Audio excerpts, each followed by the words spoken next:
for some of your anatomy aspect of it, so as we're checking things. So you got your iliac crest, right? So that's the highest point in your pelvis, right? This is what we use for a lot of things. What's the primary thing we use this for? Where the pelvic cavity is.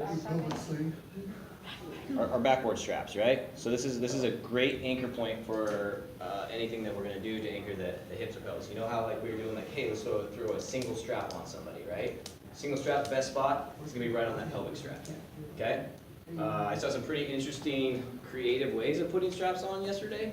So just don't forget, like, just because we start shortcutting things, like, we still got to be safe and make sure somebody's not going to roll off the Weren't board. you the one that did that? Huh? Weren't you the one that put on the interesting strap? I think so. I don't even think we put. Yeah, we didn't use it back. It was the seatbelt strap was the one that I was. It was on the pelvis. Yeah, yeah. And so, but no, there were some other funny top and bottom straps that we were talking about.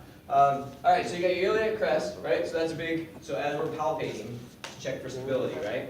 So you find the iliac crest, you're gonna push straight down, and you're gonna push straight in on the iliac crest.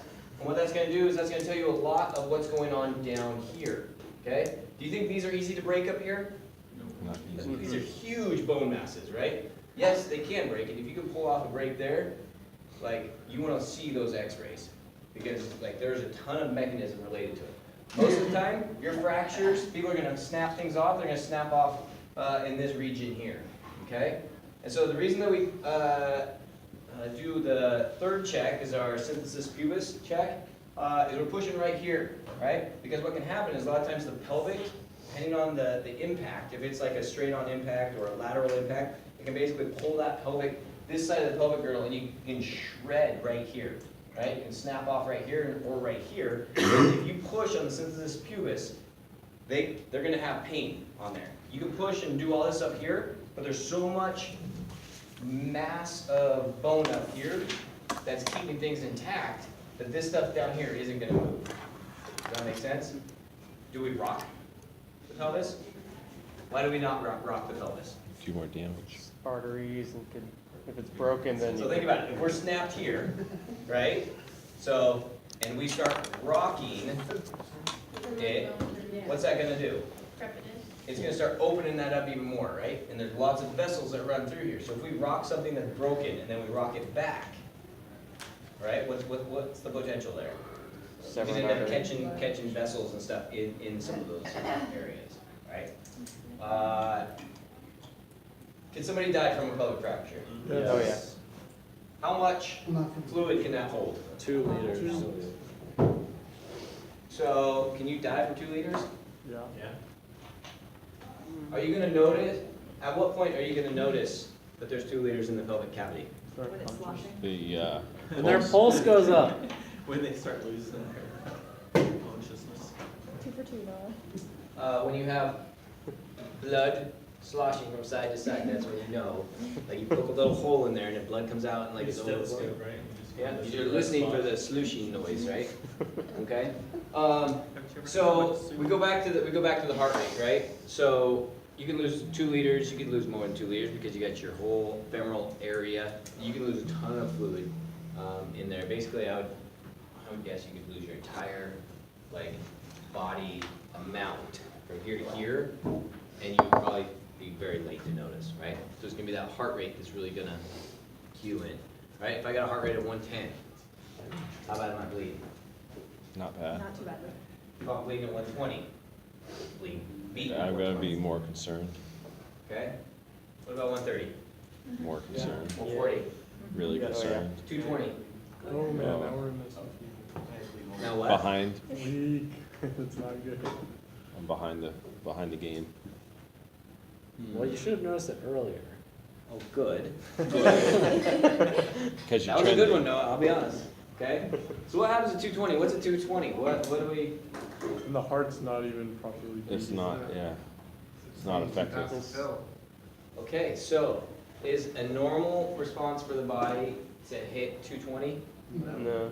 Do you think the body's going to hit 220 at with a hypovolemia issue? Yeah. No, would it Does take possible. before No, that? 'cause Does the body have a natural reaction that it doesn't, like, how do we get to 220? what does the body do in ACLS to get to 220? It's in Is that like flutter V, really?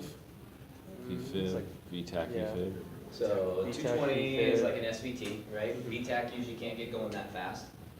But why does SVT get going that fast? Quiver faster. Re-entry process, right? So we end up with our re-entry process. So we have an electrical issue going on, right? Right? Okay. So with this, do we have any sort of thing helping electrically to speed up the heart? Wait, can you, I don't understand what you're saying. Me neither. Okay, so SVT, right? So SVT is a electrical re-entry, right? You get your heart. I'm not a good drummer, you get your SA, The cost. okay? So your SA and AV. So as the electrical activity comes through, right, and as it starts to depolarize and stuff, you end up with basically a re-entry of, so it comes here, it continues down, but it also basically restarts again, right? So so it beats, but by the time this is reached up here, it's already sending another impulse. So boom, so now it's sending another one, so now it's beating again. And it's sending another, because you end up with a re-entry of your stimulation, right? Wait, you're saying a reentry from the AV to the SA, so are you talking a flutter? A flutter or SVT, just a rapid, I'm trying to get to the rapid sinus reentry aspect of it. So it's electrically driven in a cardiac event, right? We are fluid driven in a trauma event, all right? So we do not have the electrical problem going on causing the increase. So you will more than likely, before you hit the 220 mark, you're gonna hit the 150, 160, and then your body's gonna recognize and be like, this isn't right, so what's it gonna do? It's gonna start shutting things down, okay?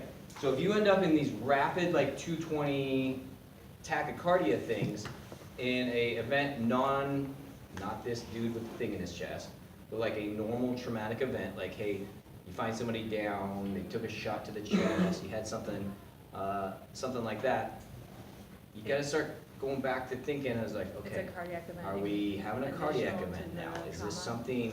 something going on? Does this person have an underlying cardiac issue now, right? So some of those like questions should start arise of, why is my body reacting this way? It shouldn't be this fast, right? We should already have hit our threshold and started to work its way back down, right? Because you don't just go, like 150, 160, 170, 180, 190, 200, 220, 224, 250, 260. I mean, it doesn't just keep moving up, right? It hits that area where the electrical and the fluid are like, you know what, this isn't working, we're shutting it down. We're gonna slow things down. We tried. We're kind of giving up now, and we're gonna go back to closer to our norm. Now we're back to our norm. Nope, things aren't working. Now we're gonna start basically backing it off, right? Keep slowing down. So that's where you'll go really tacky, and then you'll start to decompensate, and then everything starts to slow way back down again. And so that's where you go. You end up coming down to your Brady's, starts to get wider and wider, becomes your PEA, and then usually when you go from PEA, you'll either go from PEA to asystole, or you'll go PEA, and then you'll move into your VFib. But in the trauma related, it's rare you ever hit the VFib aspect. It's Brady, PEA, asystole. Will it climb down as similar to the way it climbed up? Yes. Yep. Fairly fast up, and then it's done. And it's like, hey, I'm giving up. Up to about 160? I'd say if you get to the 180 mark, then about there is where you'll start, and it's all individual patient dependent. Right. But And between 150 and 200? yeah, yep, and that, I mean, if you Rarely end up over with 200. something that looks like SVT, you start really wondering, like, wait a second, this isn't a normal thing. And that's a volume issue that we need Yep. to look at. Yep. Well, if it's at the 220s and stuff, now you start looking at the electrical, you start looking at Right. the cardiac stuff. But between 150 and 200, or just slightly below Yeah. 200, then Yeah, we're that's thinking. volume. We're looking at volume. Without cardiac indication or thinking cardiac, then we're thinking fluid. Right, yeah. And so that's why, like, we talk about sinus tac. we don't cardiovert sinus tach, right? Which you guys are slowly, eventually realizing we don't cardiovert sinus tach. Eventually, we'll get you all on board. But it's that kind of thought process, right? Like, sinus tach is not a cardiac-related event, right? It's just an increase in heart rate for a specific reason. We haven't electrically or oxygen-driven gotten to that. If it's narrow and regular, you don't worry about it. It's 150, or Right. 145, whatever. Right. Until it gets above 150. Right, because somebody with chest pain, like somebody with chest pain at 140 or so, and it's a sinus tach on the water, we treat that with our chest pain protocol, not our tachy protocol. Once it reaches 150, then you start worrying about it. Yeah, I mean, yeah, once you 150, 160, I mean, but if you're at 130 and you're at AFib, then okay, here's a whole different. So you can't create those absolutes of this number at this time at this point because you have so many variables. Like you have to have. That's why we do our OPQRST and our sample history. Like you're building the case for what you want to do. And it's very rare that sinus tach has anything to do with like the actual cardiac portion. Make sense? All right. Cool. So how do we stabilize the pelvis if it's fractured?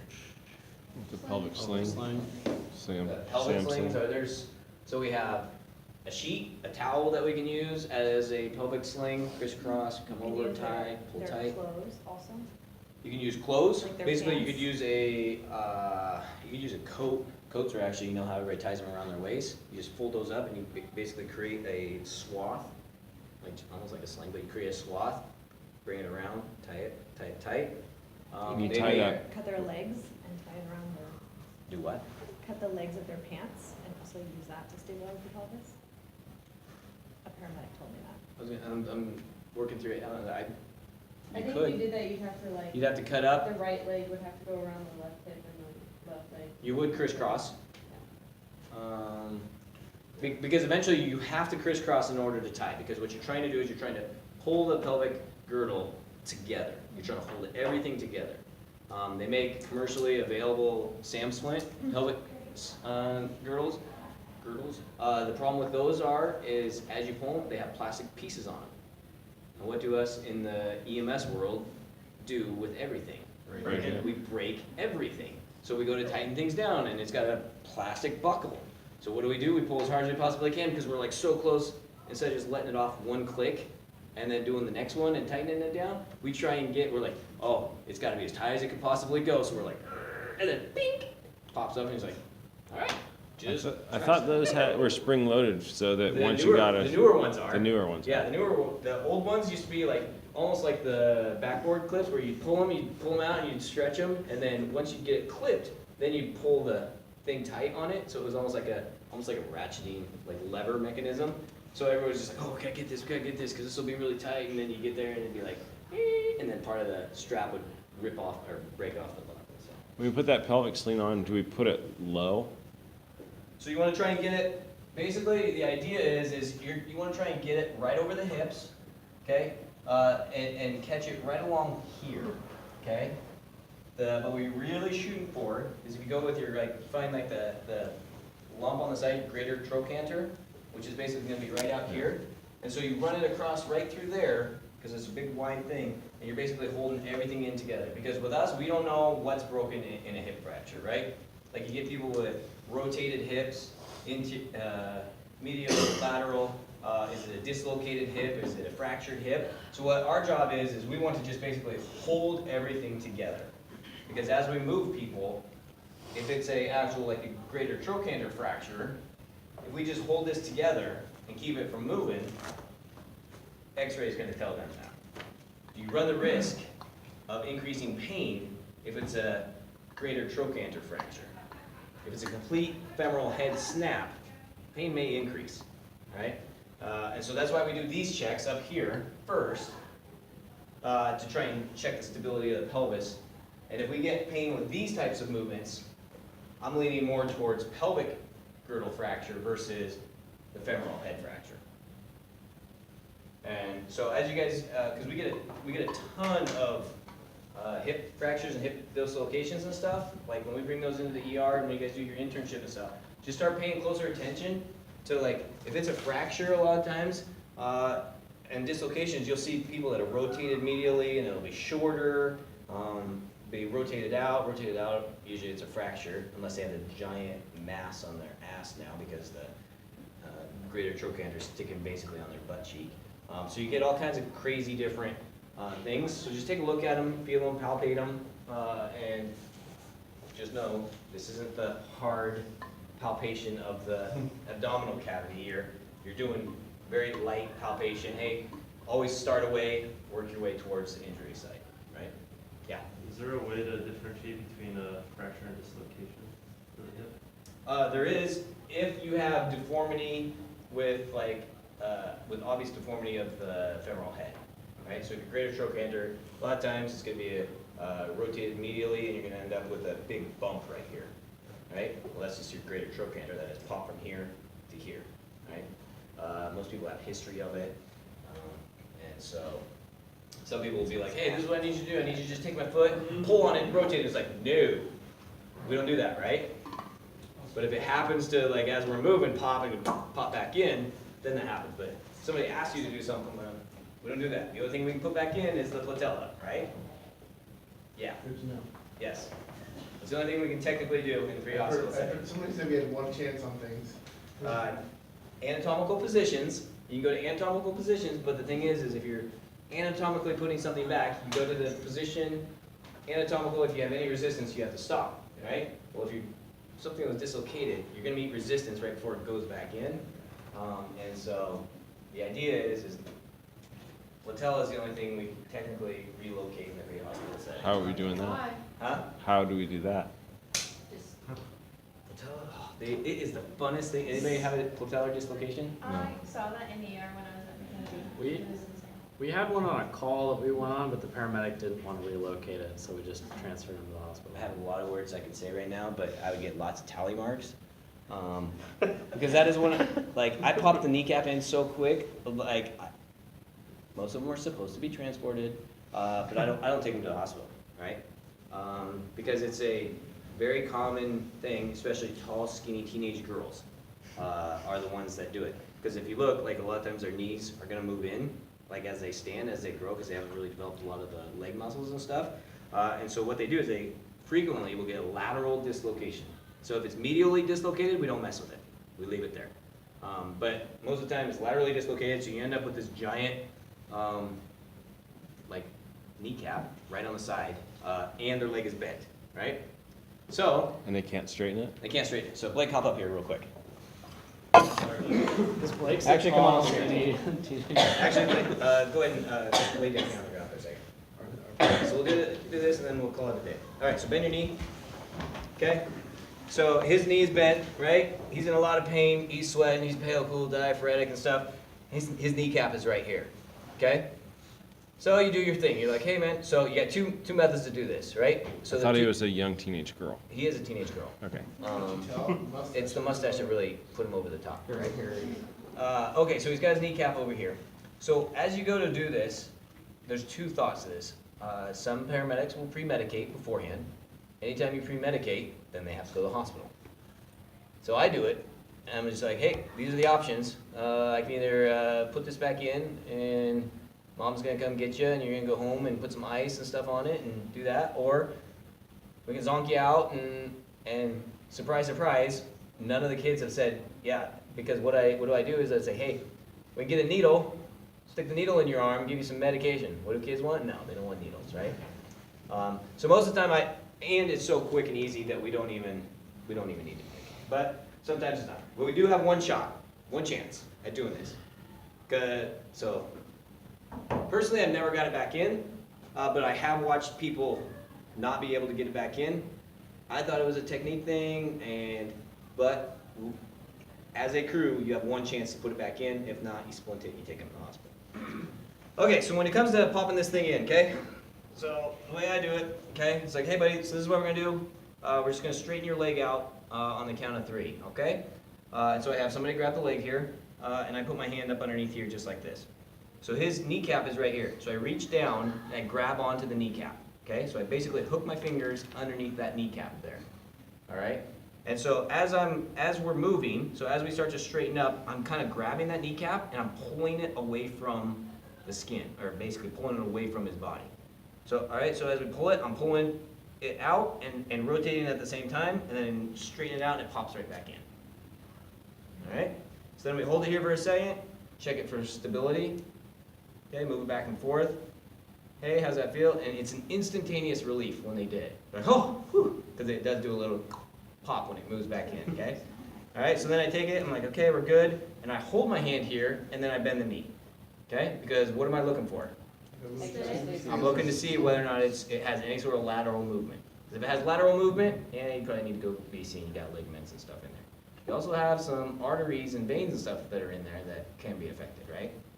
So, so we test it out, be like, okay, all right, buddy, you're good to go. Okay, so this is what we're gonna do. We're gonna wrap you up with some ice, and then you send them on those two different options, okay? And so if anybody that has large muscle mass in their femoral area, you're gonna wanna grab that kneecap with two hands as you bring it up and over, okay? Because you really wanna work that, and the big key is the coordination between, as you straighten that leg out, you're pulling it, because when you get it to here, that's when you want to really, because if you pull it here, if you're trying to pull it here, you got resistance, you got stuff in the way, right? And so you got your bones like this, so you want to come here so you can just curl it right up and over and into place. So you have somebody else straighten the leg for you, because the patient's not gonna straighten their leg. Right. So, is it a fast movement or like a gradual? Wait, come back down here. I'll show you the exact speed that I would do it at. Do you need a partner to move his leg if you're gonna use two hands? Nope. So he's not very muscular. He's Okay. going a little. Look at that. Okay, so it's over here. It's be like, hey, okay, this is what we're gonna do. We're gonna go on three. All right, here we go. Ready? 1, 2, 3, and just like that. Right? That's how we do it. The exact speed. And then it's pretty cool. It's one of the coolest, other than intubation and crikes, needle decompressions. That's one of the coolest things that, I mean, and then your D50 and your Narcan bring it back to life thing, where you're just like, hero, and they're gonna be awake, right? So this is one of the cool things we can do, because it is an instantaneous relief of pain. And you watch this big bone go whoop, whoop, and they're like, oh, whew. So, okay, any questions? Piece of cake? Sweetness, all right.